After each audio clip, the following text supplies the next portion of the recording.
We are Crisel, Jamie, and JJ. this is Kennedy's Podcast Episode 2. Ngayong araw, pag-uusapan natin kung ano nga ba ang ICT at DICT. Magandang araw sa inyong lahat. Ako ang isa sa inyong mga speaker for today's videos na maghahatid ng mga kaalaman tungkol sa napapanahong usapin sa Information and Communication Technology or ICT. In this episode, pag-uusapan natin ang mga latest developments sa larangan ng ICT, kasama na ang kanyang kahalagahan sa pang-araw-araw na buhay. Una, let's talk about sa pag-unlad ng internet sa Pilipinas. Each day kasi partner, mas marami tayong mga kababayan ang nakakakuha ng access sa internet na nagbubukas ng maraming oportunidad sa edukasyon, trabaho at negosyo. Tumpak partner, these days new technologies tulad ng artificial intelligence at blockchain ay nagbibigay daan sa mas mabilis at effective way ng transaksyon at pagproseso ng information. Pero may mga hamon din ito tulad ng pangangalaga sa privacy at seguridad ng datos. Alam nyo kasi partner, sa larangan ng komunikasyon, patuloy nating nararanasan ang pag-unlad ng social media at messaging platforms na nagbubukas ng mga bagong paraan ng pag-uugnay at pagbabahagi ng impormasyon sa ating mga kaibigan at pamilya. Totoo yan, partner! But, kasabay ng progress, we also face challenges tulad ng fake news at cyberbullying na maaaring makaapekto sa ating kalusugan at kaligtasan sa online na espasyo. Ngayon naman, ibibigay ko sa inyo ang definition ng ICT or Information and Communication Technology. ICT or Information and Communication Technology ay tumutukoy sa foundational infrastructure and components that facilitate modern computing. The primary aim of ICT technologies, tools, and system is to enhance kung paano bumuo, mag-manage, and exchange ng data and information.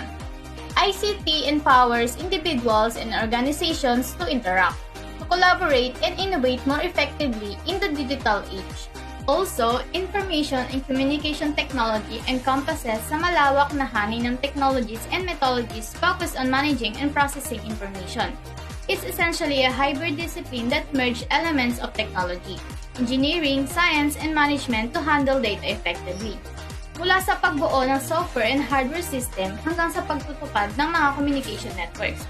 Ang ICT ay gumagamit ng scientific principle to create solution for organizing, storing, retrieving, and transmitting information efficiently.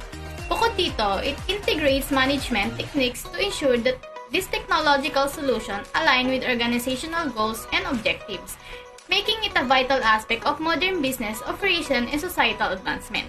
Sa kabuuan, ang ICT ay patuloy na nagbibigay daan sa mas mabilis at mas epektibong paraan ng pag-access, pagproseso at pagbabahagi ng impormasyon.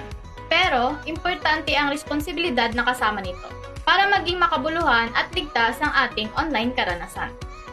Ngayon naman mga partner ay dadahon na tayo sa few branches of ICT.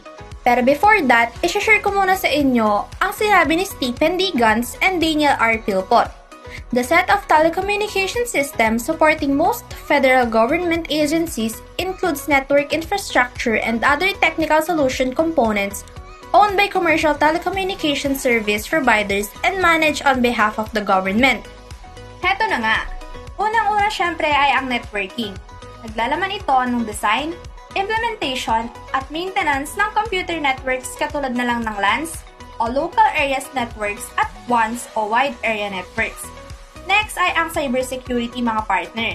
Any idea ba JJ kung ano yung cybersecurity? Ay nako sis, napaka-importante niyan kasi dyan napapasok yung pagprotekta natin sa mga computer systems, networks at data mula sa unauthorized access, cyber attacks at iba pang security threats. Agree ako dyan partner, lalo na sa panahon ngayon. True. Need na ng extra ingat since halos 70% ng mga tao ngayon ay nilalabas na ang mga personal info nila sa social media. Pangatlo naman ay ang software development. When we say software development naman, it involves the creation, testing, and maintenance of computer software, including applications, operating systems, at middleware. Partner, kasali sa branches ng ICT yung hardware engineering tsaka database management, di ba? Ano bang pinagkaiba nun? Good question, partner. Kung dadako tayo sa hardware engineering, ito ang nagde-design, nagde-develop, at nagmamanufacture ng computer hardware tulad ng processors, memory devices, tsaka storage devices. Sa pagkakaalam at base naman sa nabasa ko partner, Ang database management naman is yung nagde-design, implement at maintenance ng mga databases na ginagamit para makapag-store and manage ng large volumes of data. Exactly, partner. May tama ka! Kidding aside, familiar ba kayo sa cloud computing? Hindi pa, partner. Baka gusto mo i-share sa amin. Eto na nga. Cloud computing naman refers to the delivery of computing services, including servers, storage, devices, networking, and software over the internet. Ito partner, sa pagkakaalam ko, isa ang Artificial Intelligence o AI at Machine Learning sa mga branches ng ICT.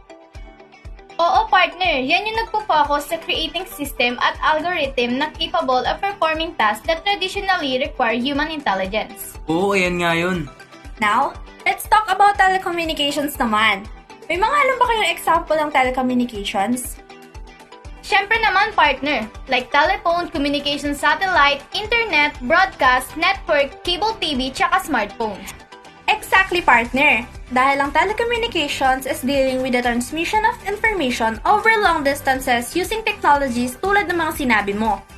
Partner, yung mama ko naman is pumasok siya sa mundo ng online selling. Saang branch kaya siya ng ICT mabibilang? Ay, alam na alam ko yan, partner. Siyempre sa digital marketing. Yes! Since digital marketing involves promoting products or service using digital channels such as websites, social media, email, and search engines. Ayan, partner. Nakapagbigay na ako ng few branches ng ICT. Pero before tayo matapos sa usaping ito, gusto ko lang i-share sa inyo yung sinabi ni Rahul Awati and Linda Rosencrantz. They stated that computer hardware is a collective term used to describe any of the physical components of an analog or digital computer. The term hardware distinguishes the tangible aspects of a computing device from software, which consists of written, machine-readable instructions or programs that tell physical components what to do and when to execute the instructions. Ikaw, JJ, how about you? Pwede mo ba i-share sa amin kung ano ba talaga ang DICT? Oo naman. The Department of Information and Communications Technology or DICT is the executive department of the Philippine government responsible for the planning, development, and promotion of the country's information and communications technology or ICT, agenda at support of national development. Ikaw, partner, isa sinabi ko, anong pagkakaintindi mo sa DICT? Based sa sinabi mo, isa siyang department sa Philippine government na humahandle pagdating sa pagpaplano, pagde-develop at pagpapromote ng information at communication technology natin. Ang galing, no? Pati pala technology ngayon, may mga department na rin. True lalo ka dyan, partner. Di lang yan may mga iba't ibang program din silang naisagawa. Ay, Shala! Una na dyan ang ICT Ecosystem Development. Yung program na to is aiming na magkaroon ng integrated perspective of markets, networks, services, applications, and content at determining governance, legal, and regulatory frameworks. Next is yung National Connectivity as a Growth Driver. Sabi ng World Bank, every 10% increase in broadband penetration results in a 1.27 increase in a developing nation's gross domestic product o GDP. Pangatlo ay ang ePilipino. Ito naman yung center na nag-a-address sa ICT ng different tier of people, offering alternative learning and skills training to each community. Ano namang major target ng program na yan, partner? May tatlong major target ang program na to, partner. 1,000 new tech for ED centers established. 10,000 new tech for ED centers established in barangays through a franchise model utilizing PPP at 1 entrepreneurs created per center. Pang-apat naman ay yung program na mayroong major target na 50 or better global e-ranking, which is ang program na e-government harmonization. Partner, wala bang program dyan na aiming to develop the digital competencies of the public service employees? Yan. Puti nabanggit mo yon. e-civil servants ang tawag sa program na yan. Meron ding program na Next Wave Cities that provide good options for the IT-BPM, operations beyond more established hubs and centers of excellence in Metro Manila, Metro Cebu, Metro Clark, and Bacolod City. Yan yung may target na 141,000 new employees by the end of 2015, di ba? Ay, ang dami Plus na ilalapag ko na DICT program ay ang Stepping Up the Value Chain. Yung program na to ay long-term strategy that strengthens the country's global positioning in targeted high-growth segments of the IT-BPM industry, including healthcare, information management outsourcing, Grabe, no? May mga ganyan pala.